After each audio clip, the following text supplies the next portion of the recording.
So I will be analyzing Sonnet 333 from Francis Petrarch.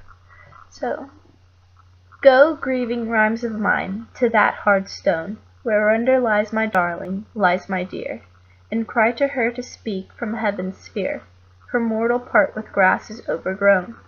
Tell her I'm sick of living, that I'm blown by winds of grief from the course I ought to steer, that praise of her is all my purpose here, and all my business, that of her alone do I go telling, that how she lived and died, and lives again in immortality, all men may know and love my Laura's grace. Oh, may she deign to stand at my bedside when I come to die, and may she call to me and draw me to her in the blessed place.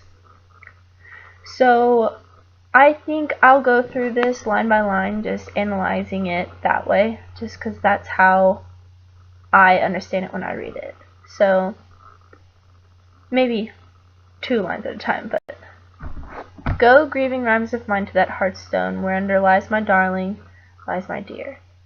So he is basically saying that these words that he has built up, that he's trying to say to this, that he's just his like words of grief, he wants to put them on her headstone,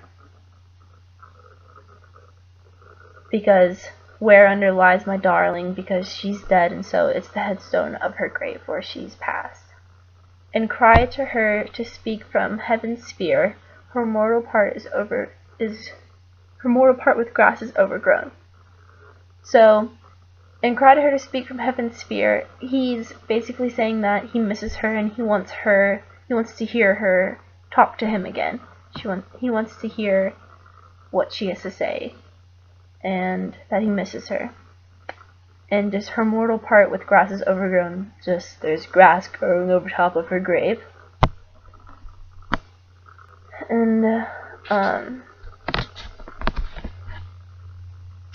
tell her I'm sick of living, that I'm blown by winds of grief from the course I ought to steer. So that's basically just him saying that he's sick of living because she was his whole purpose of living, and so now that she's gone, he feels lost and he has really no sense of direction, and that's why he said by winds of grief he's blown from the course he ought to steer. So because he's grieving so much, it's like preventing him from moving on with his life, and he knows the path that he should be taking, but he just is incapable of doing it because of his grief. And that praise of her is all my purpose here, and all my business. So now that she's gone, he can't move on with his life, like I said before, and so now it's just him just talking about her and having her, she's immortal through her memory, and he keeps her memory alive by telling all these people about it.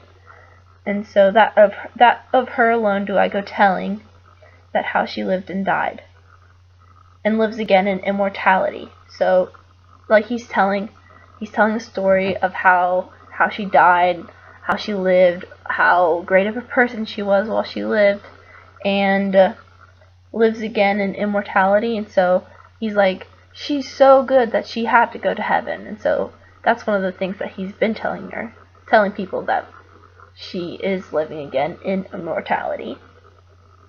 And all men may know and love my Laura's grace. So that he is just saying that because of all the stuff that he said about her to all these people, that there's no way that they couldn't love her, because she is grace, like she embodies the whole idea of it. And so, oh, may she deign to stand at my bedside when I come to die. So then this is when he's talking about when he dies, and since she's already dead, he wants her to come there and kind of be with him and help him go to the other side, like to be there at his bedside when he comes to die. So he misses her, and he wants her to be there with him because he's afraid. He doesn't know if he's going to be able to go through the whole thing, go through with death. And may she call to me and draw me to her in the blessed place. So he wants to go to heaven because he wants to be with her again. So may she call to me. May she call to me. So may she call to me. He's saying, let her bring me to heaven because she's obviously there, and so I want to be there so I can be with her and be happy for the rest of forever. And that's the whole poem.